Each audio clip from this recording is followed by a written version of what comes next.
이제 후서네요. 후서 6장 14절에서 18절 말씀을 보시도록 하겠습니다. 같이 교독하겠습니다. 너희는 믿지 않는 자와 멍에를 같이 하지 말라. 의와 불법이 어찌 함께하며 빛과 어둠이 어찌 사귀며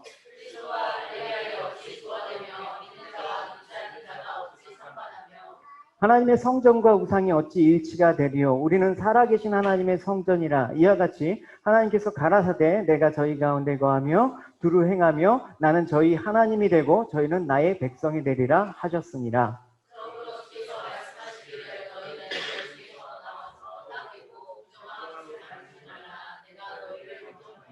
같이 읽겠습니다. 너에게 아버지가 되고 너희는 내게 자녀가 되리라. 전능하신 주의 말씀이라 하셨느니라. 네. 우리가 지난 주일 서론적으로 고린도 후서가 쓰여진 배경에 대해서 언급한 바가 있습니다. 다시 설명하는 것은 제가 생략하기로 하고 궁금하시면 지난주 설교 영상을 참조하시면 되겠습니다. 어쨌든 바울은 이제 눈물의 편지의 결과로 디도로부터 이제 그 소식을 듣게 되었습니다. 고린도 교회 교인들이 잘못을 깨닫고 회개하고 주님 앞에 다시 회복했다라는 소식을 듣게 되었습니다. 그러니까 바울은 큰 위로와 기쁨을 얻고 내가 그들을 격려하는 마음으로 고린도 후서를 쓰게 되는 것입니다. 근데 그 당시에 이제 고린도 후서에 뭐가 언급되어 있냐면 그 당시 이제 거짓 교사들이 들어와서 고린도 교회를 막 흔들어 놨단 말입니다. 사도 바울의 사도성을 의심하게 하고 사도 바울을 배척하게 하고 교회를 분열시키는 그런 거짓 교사들이 아직 남아있는 상태였습니다. 그러니까 고린도 후서에서는 이 거짓 교사들에 대한 단호한 척결, 그를 위해서 우선은 자신의 사도됨의 정당성, 직무에 대해서 자신을 변호하는 것입니다. 그래서 이 고린도 교회와 사도 바울 자신과의 어떤 의심이나 어떤 불평 이런 것들을 해소해 갖고 완전한 화해와 일치를 그렇게 심어주는 그런 편지의 내용이라고 하겠습니다. 두 번째는 아직까지 이 고린도 교회의 문제가 뭐냐면 거짓 교사들이 활동하고 있다라는 거예요. 그러니까 이 거짓 교사의 문제와 관련해서 바울은 단호하고 강경한 조치를 취할 필요성이 있음을 고린도 후서에 보면 피력하는 부분들이 있습니다. 이런 큰 테마를 가지고 성경을 읽으시면 그 흐름을 잘 따라가실 수가 있습니다. 왜냐하면 고린도 교회는 분명히 지금은 바울과 화해한 상태란 말입니다. 화해는 했지만 여전히 거짓 교사들은 그대로 방치된 상태. 그러니까 이 거짓 교사들이 있으면 이 화해가 언제 무너질지 몰라요. 앞으로 불씨가 되기 때문에 이 거짓 교사들에 대한 단호함이 좀 필요하겠죠. 지금 고린도 교회가 거짓 교사들에 대한 그 방치를 어떻게 하고 있습니까? 고린도 후서에 보면 지혜롭다 하는 여러분들은 어리석은 사람들을 잘 용납하고 있습니다. 용납을 했대요. 일단 방치하고 있단 말이죠. 누가 여러분을 종으로 삼거나 착취하거나 이용하거나 여러분에게 거만을 떨거나 여러분의 뺨을 쳐도 여러분을 잘 참고 견딥니다. 이렇게 얘기하고 있습니다. 그러니까 아직 바울의 화해와 이 거짓 교사들의 이 계속해서 반발이 같이 공존하고 있습니다. 그래서 이 거짓 교사들에서 바울은 얘네들이 어떤 애들인지 아니? 이 거짓 교사들이 정체가 무엇인지 아니? 바울은 이렇게 단호하게 얘기하는 부분이 이제 나와요. 그들은 거짓되고 속이며 자기를 그리스도의 사도로 가정하는 사람들입니다. 이것은 이상한 일이 아닙니다. 사탄도 자기를 빛의 천사로 가장합니다. 그러므로 사탄의 종들이 의의 종으로 가장한다고 해서 놀랄 것이 없습니다. 결국 그들의 마지막은 자기의 행위대로 될 것입니다. 그러니까 우리가 외적으로 신앙 고백하는 거, 외적으로 충만하고 그냥 그런 것들은 사탄도 할 수 있다라는 거예요. 얼마든지. 경건? 우리의 그 모습들 얼마든지 우리는 조금만 노력하면 포장이 가능한 존재란 말입니다. 그렇지만 거짓 교사들은 실체가 결국 자기들 행동으로 하나님을 정말 경외하는지 하나님을 정말 사랑하는지 결국은 자기 행동으로 드러나게 되고 심판받을 거야 라고 얘기를 하고 있습니다. 그래서 사도 바울은 이런 거짓 교사들의 정체를 얘기하면서 너희들이 오늘 이제 본문의 14절에 너희들은 믿지 않는 자, 그러니까 여기 거짓 교사들을 대상으로 한 거예요. 우리가 조금 더 확대하다 그러면 믿지 않는 그 불신자들까지도 우리가 확대할 수가 있죠. 믿지 않는 자와 멍에를 같이 하지 말라라고 단호하게 상황에 따라 조금 용납하고 관용을 베풀어 이긴 게 아니라 하지 마! 이렇게 당하게 얘기하는. 놀랬지? 하지 말라고! 이렇게.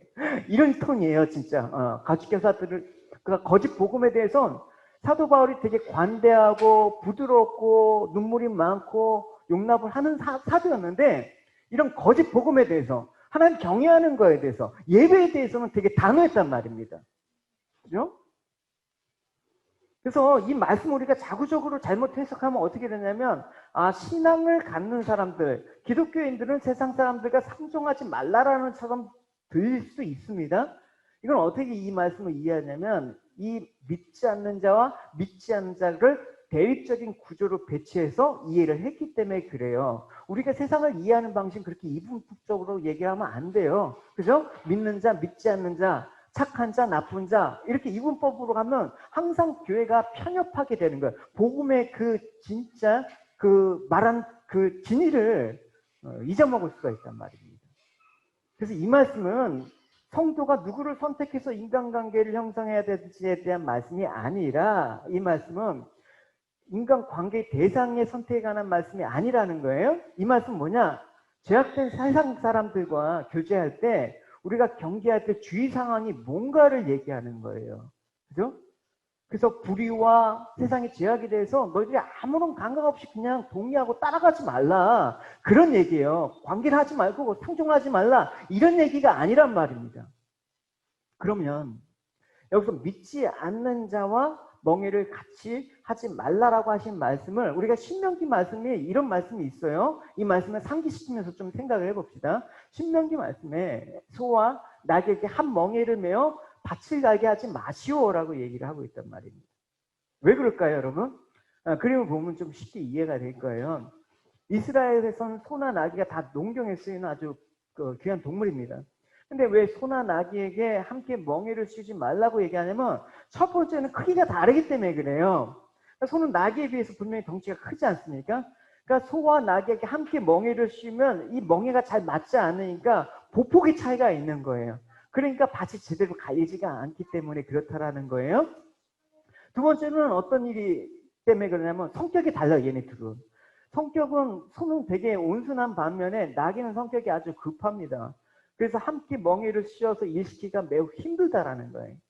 또 세 번째 왜 이러냐면, 둘 다 농사일을 돕긴 하지만 이 이스라엘의 민족에게서는 이 나귀와 이 소를 바라보는 이 관점이 달라요. 왜냐하면 소는 그 희생 제사 제물에 쓰이잖아요. 그러니까 되게 정결한 짐승으로 취급했단 말입니다. 나귀는 이제 레위기에 보면 막 굽이 갈라지지도 않고 대책임질을 하지 못했기 때문에 부정한 동물로 여겼어요. 그러니까 정한 것과 부정한 것이 함께 할 수 없으면 상징적으로 나타내기 위해서 소나 나귀에게 함께 멍에를 씌우지 말라, 이렇게 얘기를 하고 있습니다. 그러니까 여러분, 그러니까 멍에를 같이 함께 하지 말라. 그러면 우리가 이 말에서 한번 뒤집어 보면 어떻게? 멍에를 같이 한다라는 건 뭐예요, 그럼? 멍에를 같이 한다라는 거는 서로 마음이 맞추는 거예요. 우리가 물론 믿는 자끼리는 마음이 맞아야 되죠. 근데 이런 죄악된 세상 가운데 멍에를 같이 한다라는 거는 마음을 맞춘다라는 거고, 결국 뭐냐? 믿지 않는 자, 세상의 풍조와 유행과 세상의 사상과 세상의 그런 문화, 이런 것들을 따라간다라는 거예요. 따라간다. 이거를 사도 바울은 단호하게 교회는 절대 그래서는 안 된다라고 얘기를 하는 것입니다. 요즘 이런 것들이 얼마나 많이 들어와요. 그죠? 교회 안에. 이런 것들이 많이 들어오는데 단호함이 필요한 것입니다. 그래서 믿지 않는 자의 사고방식을 같이 하는 마음으로 같이 하는 거, 믿는 사람이라면 교회는 절대 그래서는 안 된다. 하늘이 두 쪽이 나도, 두 쪽이 나면 주님이 오시겠죠? 절대 그래서는 안 되는 거예요. 그래서 이 모든 일들을 오늘 본문에서는 이렇게 얘기하고 있습니다. 멍에를 같이 매지 말라. 그 까닭은 뭐냐? 외야 불법이 어찌 함께 할 수 있느냐? 빛과 어둠이 어찌 사귈 수 있느냐? 그리스도와 벨리알이 어찌 조화될 수 있느냐? 믿는 자와 믿지 않는 자가 어찌 상관하며 하나님의 성전과 우상이 어찌 일치될 수 있느냐? 믿는 자라면 그럴 수 없다. 교회라면 그럴 수 없다. 사도 바울은 그렇게 얘기를 하고 있는 것입니다. 그러니까 지금 거짓 교사들과 사도 바울이 지금 같이 있단 말입니다. 도저히 공존할 수가 없다. 가는 길이 달라. 복음이 달라. 생각이 달라.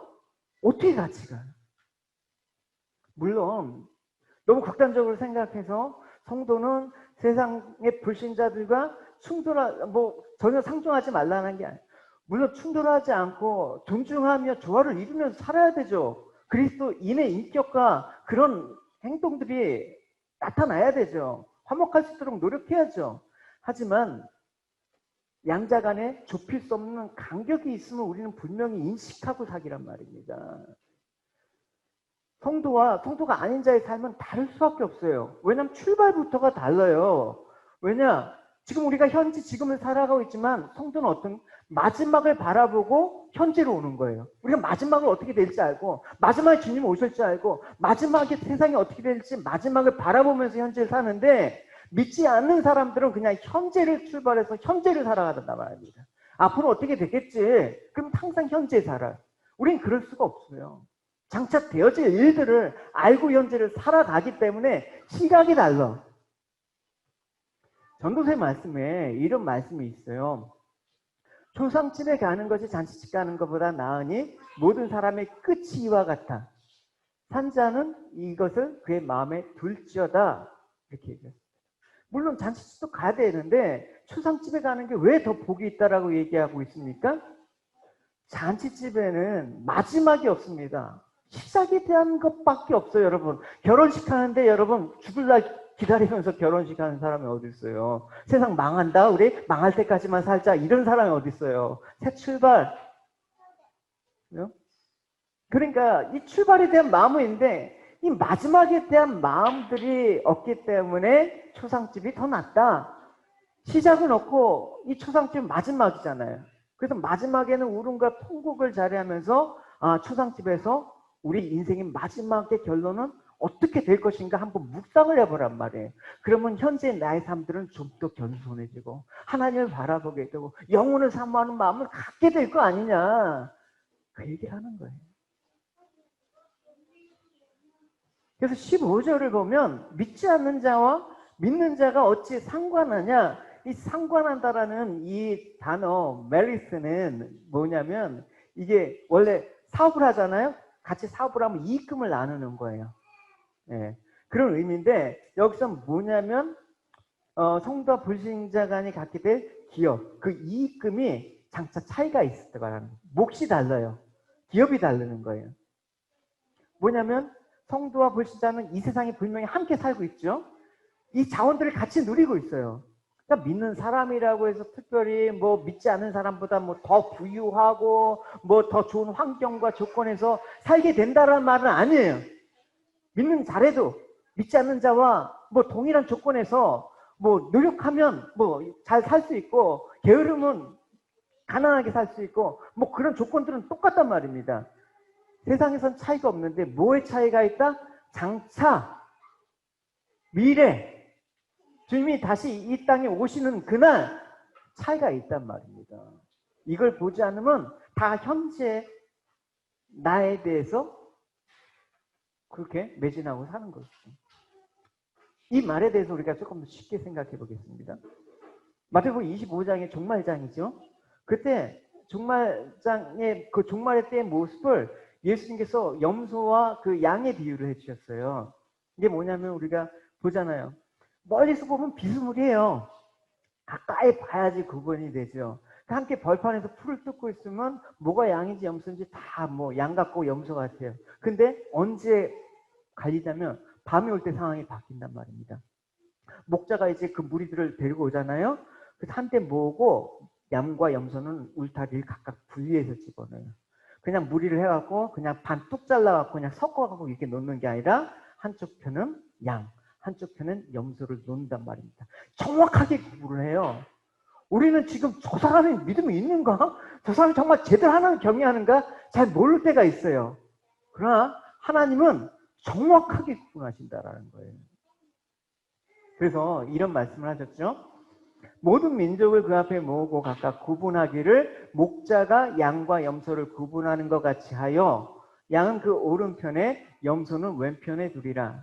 그때 임금이 그 오른편에 있는 자들에게 이르되 내 아버지께 복을 받은 자들이여 나아가 창세부터 너를 위하여 예비된 나라를 상속받으라. 이게 기업이에요.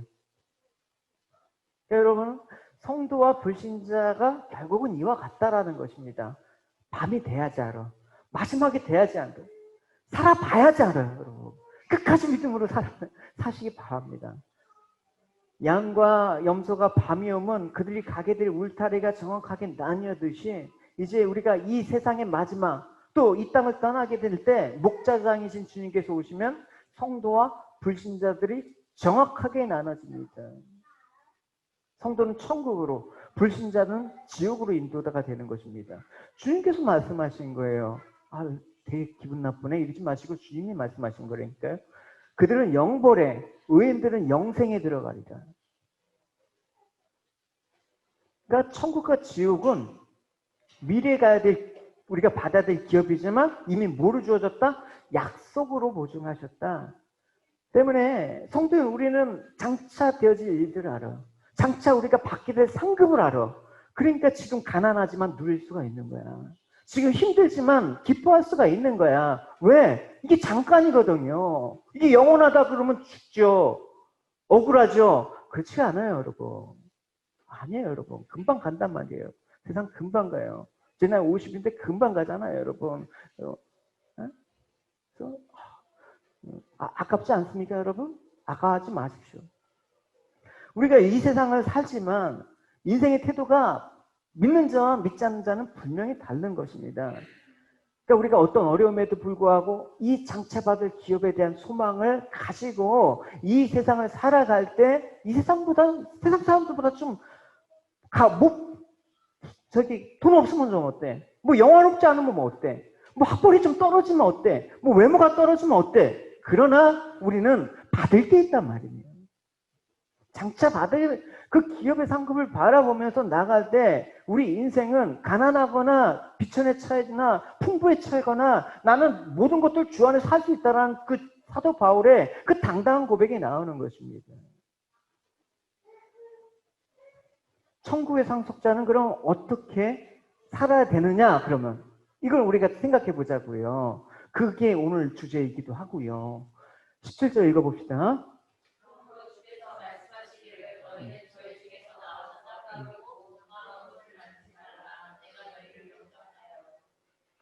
사도 바울은 성도로서 거룩한 삶을 지금 얘기하고 있어요. 성결하라. 부정한 것을 만지지 마라. 멍해를 같이 하지 마라. 세상과 같이 몸담지 마라. 너희 마음들 섞지 마라. 이렇게 얘기하고 있습니다. 그러니까 거룩함을 지키라. 이 말에 대해서 한번 생각해 봅시다. 이거 현대 세대에서는 이거 좋게 생각합니까? 여러분 같이 믿는 사람들이야 그러죠. 이 세대는 개인의 자유를 억압하고 간섭처럼 받아들이시는 그런 뉘앙스 있단 말입니다. 쉽게 말하는 그런 거예요. 뭐 이렇게 좋은 얘기 하잖아요. 뭐라고 얘기해요? 또 설교하시네. 설교 좋은 거잖아요. 근데 나쁜 의미로 받아들여요. 또 설교하네. 왜 그렇습니까? 내가 느끼는 거하고 다르면 거부해. 내가 하고 싶은 게 하는 게 미덕이야. 그게 무엇이야? 내가 주체적으로 살아가는 그런 모습이 인간다운 거지 뭐 이렇게 해갖고 저렇게 하라 저렇게 하는 거 지겨워. 그러니까 사람들은 교회 다니는 거 싫어한다니까요. 목사 안 좋아해요. 목사 직업으로 선택하지 마세요. 이거 진짜 별로 안 좋은 직업이에요. 그러면 어떻게 됩니까? 그러다 보니까 막 물 만난 고기처럼 하나님을 거부하고 인간의 죄성이 막 활개를 치는 거야. 거룩하고 성결을 지켜라? 무슨 구닥다리. 우리 감성의 자율적인 선택을 방해해서 강한 규율처럼 여긴다. 그게 풍조란 말입니다, 여러분. 세상 흘러가는 거 안 그렇습니까, 여러분? 잘 생각해 보십시오, 여러분. 그게 기분 나쁘게 들리는지 아니면 그렇게 들리는지. 실제로 나가서 많은 사람들한테 복음을 전하고 얘기를 나눠보면 복음을 거부하는 경우가 많은데 그 이유가 뭐냐면 교회를 다니면 이것저것 귀찮다라는 거야. 지금 날씨가 좋으면 그냥 나가기도 하고 좀 즐기기도 하고 일주일 만에 뭐 이런 여가도 즐겨야 되고 그냥 돈도 헌금도 안 내고 뭐 그냥 뭐 외식 한 번 더 하는 게 더 행복이지. 그러니까 이것저것 하라는 거 싫단 말이야. 에? 요즘 또 온라인이니까 아주 핑계가 좋단 말입니다. 어쩔 수 없이 온라인 드리는 상황들을 제외하고는 온라인이 핑계가 됐어. 좋거든요. 예? 저는 뭐 어디 나가면서 차 안에서 이거 보면서 놀러 가면서 예배를 드리는데 이게 예배입니까? 이걸 예배라고 합니까? 구경하는 거지. 하나님 입장에서는 그런 예배를 안 받으시죠, 여러분. 근데 나는 예배를 드렸네? 나는 믿음이 있네? 이게 거룩한 겁니까? 그러니까 교회 이 하나님 말씀조차도 부당하게 느끼는 거야. 성결과 거룩을 지킨다는 것은 문제될 것이 없다라고 생각을 하는 이 세대의 가치관들을 반영할 때 너무 그 가치관에 함몰되지 말라라는 게 사도 바울의 단호한 이유거든요. 여러분 생각을 해보세요. 거룩함을 지키는 게 그렇게 억울합니까? 주님의 말씀을 듣고 따라 사는 것이 그렇게 갑갑한 일입니까? 절대 그렇지 않아요. 거룩을 부담스럽게 여기는 것은 뭐냐? 거룩을 지켜야 된다는 부당함 때문만이 아니라 이 세대가 거룩함에서 멀어졌다고 반증을 하고 있는 거예요. 여러분 거룩에 대해서 우리가 되게 오해를 많이 해요. 이러니까 뭐냐? 자율적인 선택을 방해하는 엄격한 규율에 대한 복종이다 이렇게. 그러니까 거룩에 대해서 말만 들으면 거부 반응이 드러나. 또 거룩하라는 말씀은 어떤 극단적인 금욕주의로 생각해. 내가 하지 못하고 막 그런 거. 그걸 요구하는 것도 아니에요, 여러분. 그럼 거룩할 수가 없어요, 여러분. 거룩을 지키는 것은 인간으로서 그냥 제자리에 찾아가는 거예요. 원래 있던 가장 아름다운 모습, 원래 있던 가장 사람다운 모습을 거룩을 통해서 찾아가는 거야. 이게 없으면 인간이 인간답지가 않다니까. 그러니까 이거를 거룩을 지킨다면서 내가 무슨 유흥을 포기하면서 대가를 지불한다라는 식으로 거룩을 오해하면 안 되는 거예요. 그러니까 힘들죠. 거룩 자체가 좋은 거야. 거룩 자체가 나를 값지게 하는 거고 나를 아름답게 하는 건데 내가 왜 싫어? 그런 마음으로 가야 되는 것이죠. 그러니까 자꾸만 거룩을 깨는 풍조 가운데 주님과 멀어져서 부정한 것을 만지기 시작하면 여러분 우리가 이 거룩함에 대해서 지킬 수가 없어요. 고작 일주일에 한 번 나와서 예배 드리는 거하고 거룩을 지킬 수가 있어요? 뻥치지 마세요. 안 된단 말입니다. 억지로 되는 것입니까? 우리가 거룩함이라는 건 뭐예요? 하나님 우리 아버지가 되고 나는 자녀가 된다는 그 확신됨을 확인할 수가 있는 게 거룩함을 통해서 나타나요. 왜냐? 거룩함은 아버지의 성품이잖아요. 하나님께서 내가 거룩하니 너희도 거룩하라고 하시잖아요. 그러니까 아버지의 성품을 닮아가는 게 기쁘잖아요, 여러분. 18절 말씀에 그게 같이 읽어봅시다.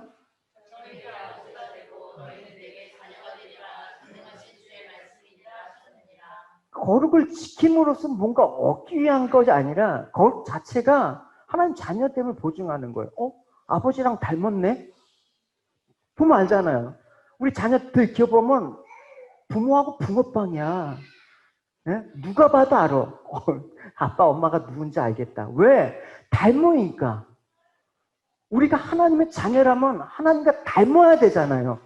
그러면 거룩한 모습이 나오면 하나님 자녀 맞네. 여러분 누군가 나와 상관없는 전혀 다른 인물이 우리한테 너 이거 하라, 이거 하지 말라. 여러분 따를 수가 있겠습니까? 하나님이 나의 아버지가 되시지 않으면 안 따른단 말입니다. 그 경외함과 친밀함이 그래서 같이 갈 수밖에 없는 거예요.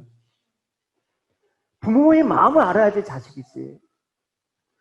또 부모는 또 자식의 마음을 알아서 부모가 은혜를 베풀어야 되는 거고. 그러니까 우리가 하나님의 자녀라면 하나님 아버지의 마음은 어떠실까? 앞서 말해서 아버지의 마음은 뭐예요? 아버지의 마음은 뭐예요? 하나님 아버지의 마음을 아는 것. 내 마음을 알아도. 그게 뭐예요? 세상의 멍해와 함께하지 않는 게 아버지를 아는 거야. 사도 바울은 로마서 12장에 그래서 너희들은 세상의 멍해를 매지 않는 것을 이렇게 얘기를 하고 있습니다. 여러분은 이 세상을 본받지 마십시오. 마음을 새롭게 하여 변화를 받으십시오. 그러면 여러분은 하나님의 선하시고 기뻐하시고 온전한 뜻이 무엇인지 분별하게 될 것입니다. 아버지 마음이 뭔지 알게 될 겁니다. 그걸 위해서 어떻게? 이 세상과 멍해를 같이 하지 마십시오. 본받지 마십시오. 그렇게 얘기하는 것입니다.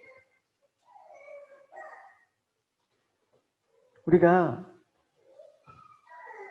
실제 삶에서 이 세대를 본받지 않고 마음을 새롭게 할 수 있는 방법이 뭡니까?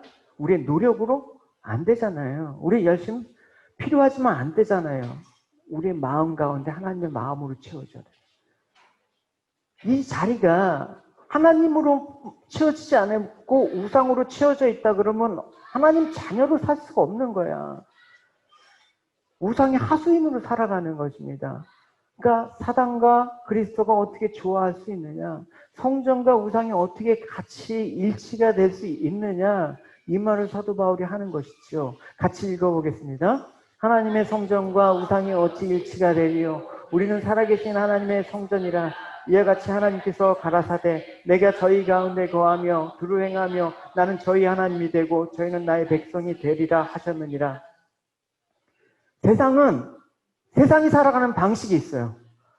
그건 뭐 굳이 그 방식을 뭐 부정할 필요도 없어. 예? 그걸 개혁할 필요도 없어. 그렇다고 바뀝니까? 그러나 우리 방식이 있단 말이에요. 왜? 우리 방식은 하나님 원하신 방식이 있단 말입니다. 그건 바꿀 수가 없는 것이죠. 그래서 사도 바울은 내가 하나님 원하는 방식이 있다. 왜냐? 하나님께서 원하는 방식이 있는데, 하나님께서 고린도후서 4장 18절에 우리가 보이는 것을 바라보지 않고 보이지 않는 것을 바라본다. 왜냐? 보이는 것은 잠깐이지만 보이지 않는 것은 영원하기 때문에 이 잠깐의 그런 어떤 힘든 거? 그런 거는 별 문제가 안 돼. 지금 이 세계보다 더 찬란하고 영광스럽고 영원한 세계가 그 사도 바울 마음 가운데 가득 있어요. 내 마음 가운데 가득 있는 거에 따라서 난단 말입니다. 내 마음 가운데 돈만 있으면 5,000불짜리 매트리스만 가격이 보이는 거예요. 돈이 좋네. 뭐 한 1,000불짜리도 좋더구만 뭐 5,000불까지. 여러분 마음은 누가 계십니까? 마음의 주인은 누구이십니까? 온통 우리 마음 가운데 지금 차지하고 있는 게 세상의 것들이라고 그러면 다시 한번 이 마음을 주님 사로잡아 주십시오. 할렐루야. 보이는 세계에 연연하지 않고 유혹되지 않고 주님만을 위해서 살 수 있도록 주님 마음 내게 주소서. 사도 바울은 자기가 그런 거예요. 이런 마음이 있으니까 내가 사방으로 우겨쌈을 당해도 답답한 일을 당해도 낙심하지 아니한다. 박해를 받아도 버리지 아니한 바 되고 거꾸로 팀을 당해도 망하지 아니했다. 왜? 주님이 나와 함께 하신다. 영원히 주님과 거하는 그때가 있기 때문에 이 잠깐 까짓 거 사도 바울의 믿음의 대상은 뭡니까? 모두 보이지 않는 것들이에요. 주님도 눈에 보입니까? 저는 주님이 눈에 보였다라는 사람 말 들으면 일단 의심해요. 어떻게 생겼어? 주님은 하늘로 올라가셔서 그 음성으로 우리에게 들려주시죠. 그 음성이 뭡니까? 성경 말씀을 통해서 우리에게 기록된 말씀을 통해서 성령께서 감동을 주셔서 그의 음성을 들려주시죠. 성경을 안 읽으니까 헛개비가 보이는 거예요. 사울아, 너가 왜 나를 그렇게 박해하느냐? 그 음성을 들었습니다. 그 음성에 대해서 의심하지 않았습니다.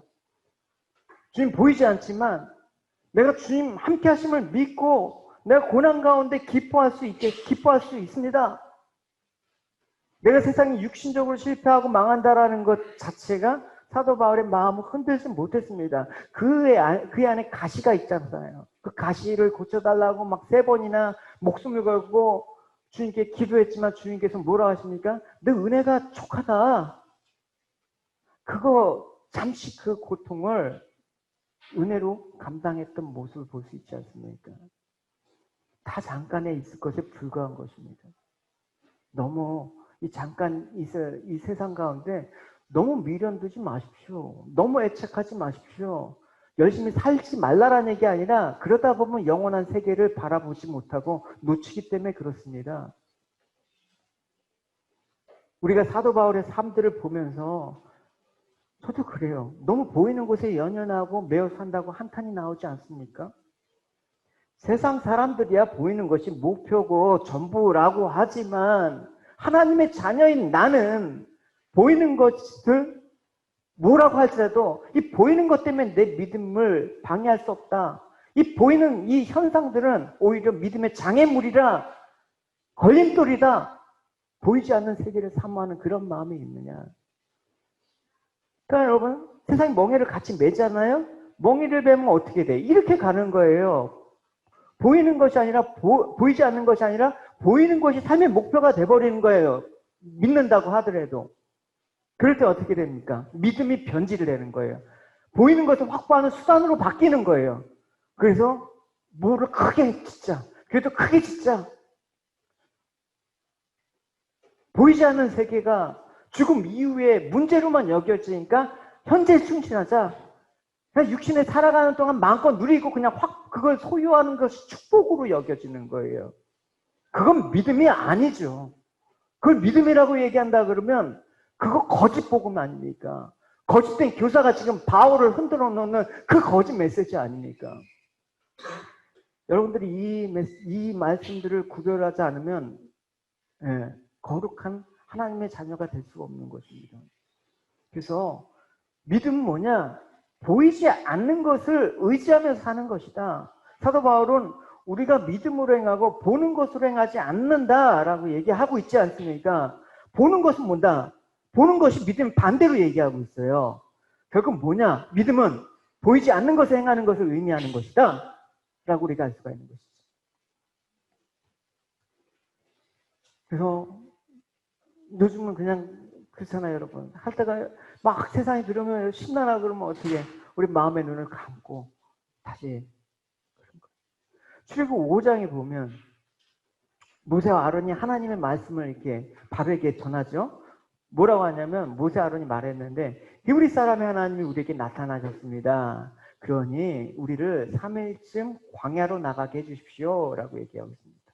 그러니까 바로가 그러니? 하나님이 그러셨으면 아멘이지. 바로가 야, 여호와가 누구냐? 하나님 누구냐? 하나님 누구길래 내가 그 말을 듣고 이스라엘 백성을 내보아야 되느냐? 이 말하는 거예요, 여러분. 하나님 살아계시면 믿습니까? 바로왕은 내가 지금 내가 신인데 너들 게을러서 그래. 이제부터 너희들 벽돌 많은데 예전에 집을 줬거든요. 집도 안 주고 집도 너희들이 구해갖고 벽돌의 수량은 예전과 동일하게 만들어. 그러니까 이스라엘 백성의 그 노역이 더 가중되는 거예요. 5점 있으면 끝났는데 밤 늦게까지 해도 그 수량을 맞출 수가 없는 거예요. 그러니까 이스라엘 백성들이 그냥 불평이 또 드러나네.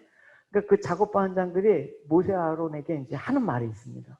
뭐라고 하냐면 이렇게 말해요. 어째서 우리를 바로와 그 신하들의 눈밖에 나게 만들었어? 우리가 그들의 칼에 맞아 쓰러져 죽어야만 속이 시원하겠소? 여호와께서 당신에게 천벌이나 내리셨으면 속이 후련하겠어. 이런 후대에. 그러니까 여러분 이러한 태도는 뭡니까? 하나님의 약속에 대한 불신앙에서 나온 거고 인간적인 관점에서 보면 뭐 이해할 수 없는 건 아니에요. 이해가 가야 한편으로는. 이들은 모세 아론으로부터 이스라엘에게 하나님께서 너희들을 구출해 내신다는 소식을 들었을 때는 되게 기뻐하고 하나님께 머릿속을 경배했단 말입니다. 뭐 어떤 걸? 이제 고생 끝이다. 이제 우리의 슬픔은 사라질 것이다. 근데 지금 보니까 이전 상황보다 더 악하게 됐네? 안 좋게 됐네? 그러니까 이들의 불평과 불만은 뭐 이해할 수가 있는 거예요, 충분히. 왜냐? 우리도 그러니까. 이럴 때 뭐가 중요합니까? 세상의 사고방식대로 살아가기가 쉽다라는 거예요. 믿음 포기하기 쉽다라는 거예요. 믿음이란 보이지 않는 것을 행하는 건데 보이는 것대로 그냥 하는 거예요. 그러니까 이게 믿음이라고 거짓 교사들이 외치니까 그게 복음인 줄 알고 와, 그러니까 하나님께서 교회를 사랑하신 하나님께서 가만 놔두계시겠습니까? 이 땅 흔들죠. 왜? 흔들 때만 진동하지 않는 하나님 나라를 알 수가 있거든요. 그래서 사도 바울은 이 거룩함의 내면적인 동기, 원동력에 대해서 이렇게 말하고 있습니다. 같이 읽어봅시다. 그런즉 사랑하는 자들아, 이 약속을 가진 우리는 하나님을 두려워하는 가운데서 거룩함을 온전히 이루어 육과 영의 뭔가 더러운 것에서 자신을 깨끗이 하자. 거룩함을 이룰 수 있는 것은 뭡니까? 바울은 하나님을 두려워하는 가운데라고 얘기하고 있습니다. 여기서 이 두려움이라고 쓰이는 헬라 포버스는 그냥 공포가 아니라 심리적으로 위축되는 그런 벌벌 떠는 두려움이 아니라 이 도저히 이해할 수 없는 하나님 그 기적 같은 일들, 하나님의 섭리가 이해가 되었을 때 놀라는 거예요. 놀라는. 그걸 경외함이라고 우리는 얘기를 하죠. 그러니까 하나님을 경외하는 마음이 거룩함을 이루어가는 원동력이에요, 여러분. 마음이 중요하지. 물론 마음이 중요하죠. 근데 마음은 있잖아요. 네, 우리 몸의 거룩함, 경외함으로 반드시 안 드러날 수가 없습니다. 애굽 바로왕의 말을 한번 확인해 봅시다. 하나님 말씀에 대해서 애굽 바로왕이 이러잖아요. 바로가 이르되 여호와가 누구이기에 내가 그의 목소리를 듣고 이스라엘을 보내겠느냐? 나는 여호와를 알지 못하느니 이스라엘을 보내지 아니하겠다. 하나님을 알지 못하는 사람들한테는 경향이 없는 거예요. 우리가 하나님의 자녀라는 확신이 없다 그러면 경향이 없다라는 거예요. 경향이 없으니까 어떻게 해야 되는 거예요, 다? 종교적인 가식과 위선으로 포장해야 되는 거죠. 그걸 예수님께서 뭐라고 얘기했습니까? 외식하는 자들이라고 얘기하고 있지 않습니까? 회칠하는 무덤이라고 얘기하고 있지 않습니까? 이 독사 같은 새끼들하고 얘기하고 있지 않습니까? 예수님의 그 하나님을 향한 그 거룩한 분노가 우리에게 왜 없는가요? 왜 내 자신엔 그런 거룩한 분노가 안 느껴지는가요? 그러니까 우리 안에 하나님 경외하는 마음이 없잖아요? 그냥 더러운 것을 그냥 방치가 돼. 세상에 쓰레기 같은 사상들과 생각들이 몰려 들어와도 그럴 수 있지. 분별력이 없어. 뭐 다 그렇게 사는 거야. 한 사람만 깨어있으면 안 죽어요. 그건 기생 라합 한 사람이 깨어있었기 때문에 라합을 비롯한 그 가족 일가들이 살았잖아요. 한 사람만 깨어있습니다. 우리 교회에서 여러분 많은 수가 깨어있길 바라지만 한 사람만 깨어있으면 돼요.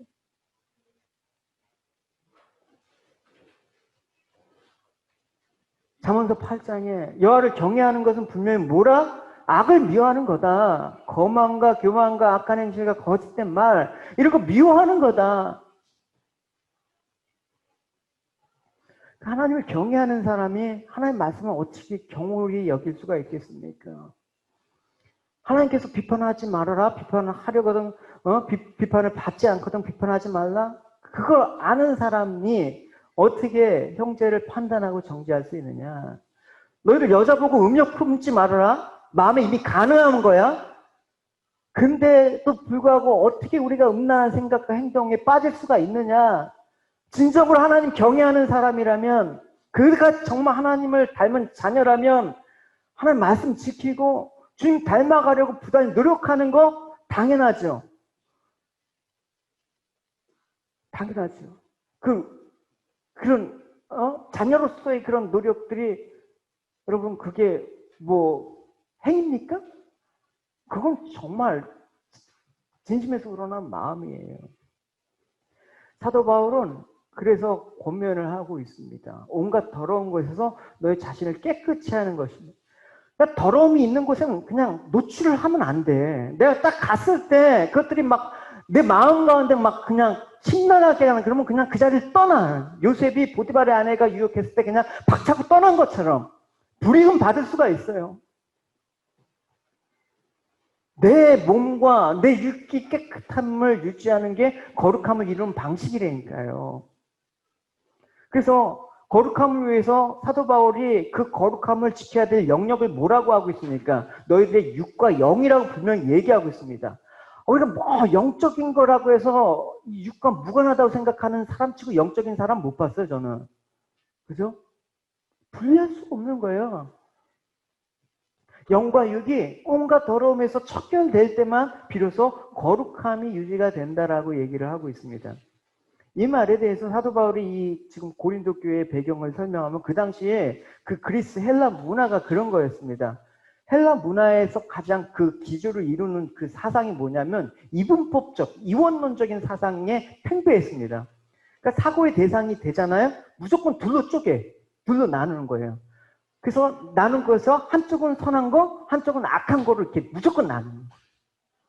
그러니까 이 사고를 했기 때문에 인간에게 이렇게 정의하는 거예요. 그 당시 영적인 거는 선한 거, 육적인 거는 악한 거. 이렇게 선과 악을 나눴습니다.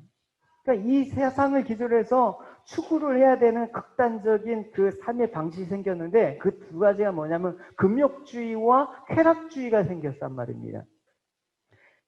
금욕주의는 뭐예요? 금욕주의는 이 육이 악하잖아요. 그러니까 이 악한 육체가 선한 영에 오염시키지 않기 위해서는 어떻게 한다? 이 육적인 즐거움을 최대한 제거해야 돼. 그죠? 그래갖고 뭐 자신을 막 그냥 그 세상과 세상과 분리하면서 뭐 어디 수도원에 들어가고 뭐 그냥 아주 극단적인 금식을 하면서 막 그렇게 하는 거예요. 그게 금욕주의예요. 쾌락주의는 뭐예요? 악한 그 영이, 악한 육체가 선한 영을 침범할 수 있도록 어떻게? 경계를 지는데 이 육이 이 영을 침범할 수 없도록 이 육적인 것들을 마음껏 즐기는 거예요. 그러니까 이렇게 극단적인 쾌락. 그러니까 세상 즐거움 마음대로 누려라. 영적인 거랑 상관없다. 이게 바로 쾌락주의거든요. 이 두 극단의 이 주의가 바로 이 헬라 문화의 기조로 이룬 거예요. 우리가 성경을 볼 때도 이 극단주의로 가면 안 되는 거예요, 여러분. 주의만이 전부인데 이런 좋고 나쁘고 저건 이거고 이거 먹고 우리가 얘기할 때 그게 뭐라고 얘기하고 있어요? 다 선악과를 먹은 인간의 그런 본능적인 죄악된 모습이라는 걸 알 수가 있지 않습니까? 그래서 이 둘의 공통점은 뭐냐? 극단주의와 쾌락주의의 공통점은 이 영적인 것과 육적인 것 어느 하나만 선택해서 잘 지키면 된다. 이건 성경에서 말하는 것과 전혀 상반된 겁니다. 일치하지 않습니다.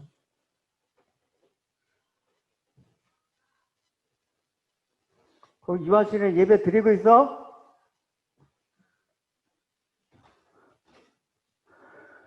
하나님을 경외하는 마음으로 우리 다시.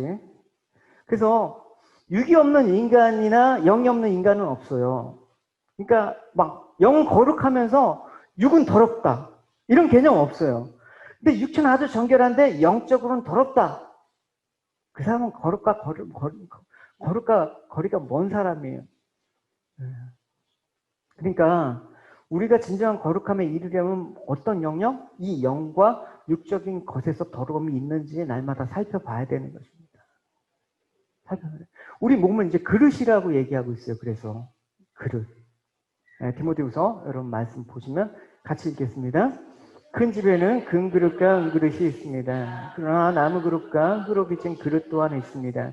그 그릇 가운데 특별히 귀하게 쓰이는 그릇도 있지만 평범하게 쓰이는 그릇도 있을 것입니다. 만약 누구든지 악을 멀리하고 자신을 깨끗이 하면 주인이신 주님이 쓰기에 귀하고 거룩한 그릇이 될 것입니다. 그런 사람은 언제나 좋은 일에 쓰일 수 있는 준비된 사람입니다. 어떤 사람이 온전히 쓰임을 받는다고요? 그릇의 가치를 보면 금그릇이 귀한 거고 천한 거는 질그릇이죠. 근데 귀 쓰는 그릇의 특징은 뭐라? 깨끗한 그릇이다. 아무리 귀한 금그릇이 돼도 더러우면 쓰지 않는다. 아무리 잘나고 세상에 똑똑하더라도 더러우면 안 쓴다. 금이나 은이 중요한 거 아니라 깨끗한 그릇이 되는 게 중요하다.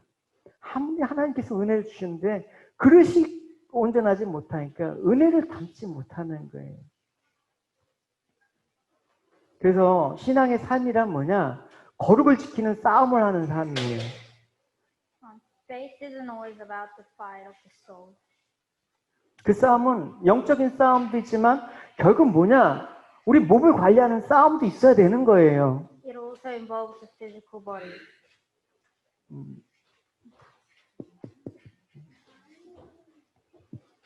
같이 우리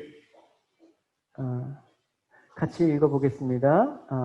12장 로마서 12장 2절 시작. 그러므로 형제들아 내가 하나님의 모든 자비하심으로 너희를 권하노니 너희 몸을 하나님이 기뻐하시는 거룩한 산제물로 드리라. 이것이 너희가 드릴 영적 예배라. 몸을 드리라. 이게 영적 예배다. 라고 얘기하고 있습니다. It says, therefore, I urge you, brothers, in the view of God's mercy, to offer your bodies as living sacrifices, holy and pleasing to God. This is your spiritual act of worship. 신앙생활, 우리가 신앙의 싸움 뭐냐? 결국 내 몸을 어디에 놓는가의 그 싸움이란 말입니다. The fight of faith is about where we place our body. 날씨가 좋은 날 내 몸이 예배당에 와 있으면 성공한 거예요, 일단은. It is a beautiful spring day, and if you are at church, then you have succeeded. 근데 내가 아무리 영적으로 주님을 사모해야 돼도 몸이 딴 데가 있으면 실패한 거란 말입니다. However, if your body is somewhere else, then you have failed. 영적 예배라는 것은 우리 몸이 반드시 함께 드려지는 거를 말하는 거예요. And to give your soul is to give your body. 영적 예배니까 영으로 드리면 되지라고만 생각하지 마시기 바랍니다. And don't mistake the fact that the worship of the soul is about it's not about giving your soul away, but rather your body. 몸이 와야지 영적 예배가 드릴 수가 있습니다. You have to be here present. 내가 내일 새벽 나중물 예배 나와야지. 사모함은 있어. 몸이 나와야지 드려지는 거잖아요. 잠자리에 누워 있으면 그게 뭐 사모함이 뭐. You might be thinking about coming to midnight worship, and there's no point just thinking about it. You have to be here.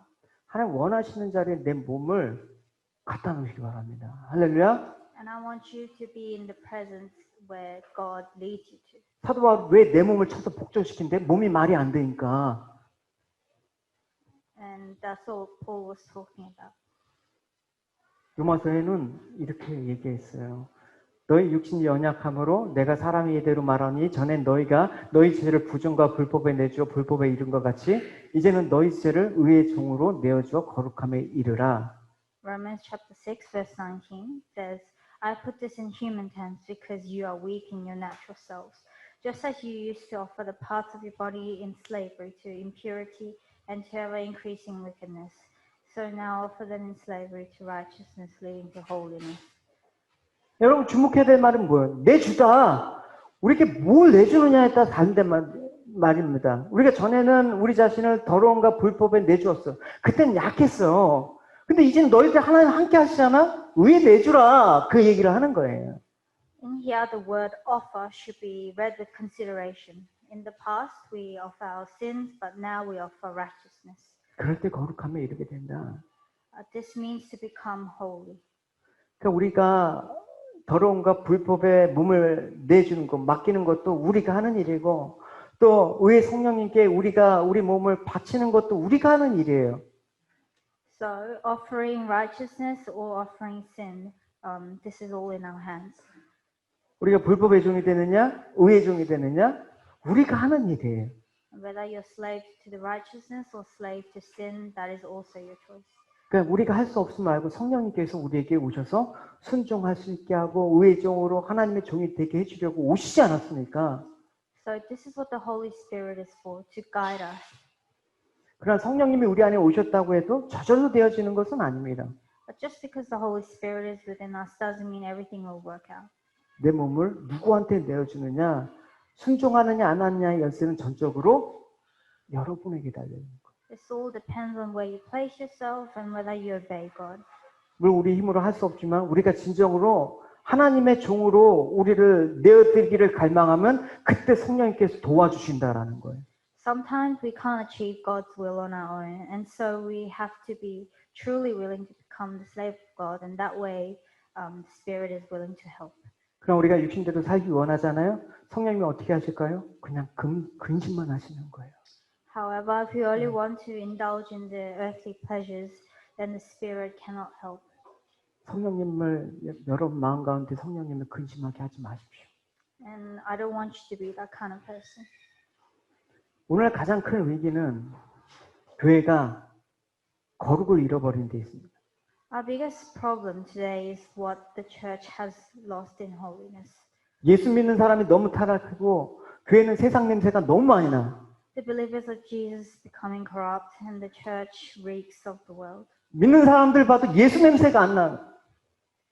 And even the believers, you can't feel the presence of God. 그 머리 대신 주님께서 아파하십니다. Since Christ is the head of the church, he is much sad about this. 말할 수 없는 탄식 가운데 여러분들을 바라보고 계십니다. And he is watching us very disappointed. 하나님은 하나님의 자녀들인 우리가 다시금 거룩함을 회복하길 원합니다. And as children of God, I want you to heal this relationship back to where it was. 여러분 삶 가운데 거룩이 회복되길 바랍니다. 할렐루야. I want you to recover and regain your holiness back. 그 거룩함이 세상 가운데 온전히 나타날 수 있도록 원합니다. And I want that holiness of yours to be reflected upon the world. 귀한 거룩함의 도구로 여러분 쓰이는 축복이 있기를 주님의 이름으로 축원합니다. And may you be used for good of the world. 같이 기도하시겠습니다. Let us pray. 주님 감사합니다. 우리를 사랑하신 주님의 은혜를 바라보며 주님을 주목하는 삶을 살게 소망합니다. God, let us look towards you and be in the presence that you want us to be. 우리의 상황과 환경을 바라보지 않고 모든 것을 뛰어넘으시는 주님을 바라보길 원하는데 우리들 마음을 드릴 수 있도록 하여 주시옵소서. Let us not be swayed by our environment, but rather be focused and worship you. 하나님의 자녀이면서 자녀답게 살지 못했던 저희들 마음들을 몸부림치며 회개합니다. Lord, we are here today to repent about our behavior as our children of God, but yet we do not behave that way. 저희들 정말 이렇게 살아도 되는지 주님 다시 한번 주님 앞에 이렇게 사는 것이 합당한 것인지 이게 정상인 것인지 이게 바람직한 건지 돌아보길 원합니다. Lord, I'm here to reflect on whether this is good or whether this is right, and what we're doing is the right way. And Lord, we know it's wrong, and we're here to repent today. 우리 각자의 삶과 애담교회가 주님을 닮은 거룩한 삶과 공동체 되게 하여 주시옵소서. And I pray that the Etham Church community is a community of holiness. 거룩을 향한 우리의 부르심을 깨닫고 그에 합당한 삶을 살게 하여 주시옵소서. And I hope we understand your will as we live our lives. 그래서 믿음의 역사가 저희들 삶 속에 경험되며 그리스도의 향기가 나타나는 삶을 살게 도와주시옵소서. And I want our people here today to spread the word of God, and may we spread the scent of your Christ. 예수님의 이름으로 기도드렸습니다. In Jesus' name I pray. Amen. 아멘. 네, 우리 찬양 드리시겠습니다. 찬양 드리실 때 우리 같이 일어서셔서 한 목소리로 우리 찬양 드리시고 거룩하신 주님, 찬양받기 합당하신 주님 앞에 오늘 말씀 생각하시면서 우리 같이 찬양 드리시겠습니다. 다 같이 일어서서 우리 찬양합시다. 거룩하신 전능의 주, 전능의 주, 찬양받기 합당하신 주,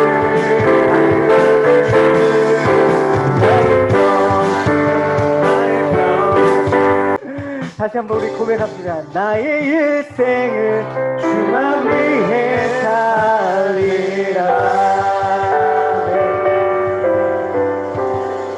요한은 내게 복을 주시고 너를 지키시기 원하며 요한은 그 얼굴로 내게 비추사 은혜 베푸시기를 원하며 여호와는 그 얼굴을 내게로 향하여 드사 평강 주시기를 원하노라.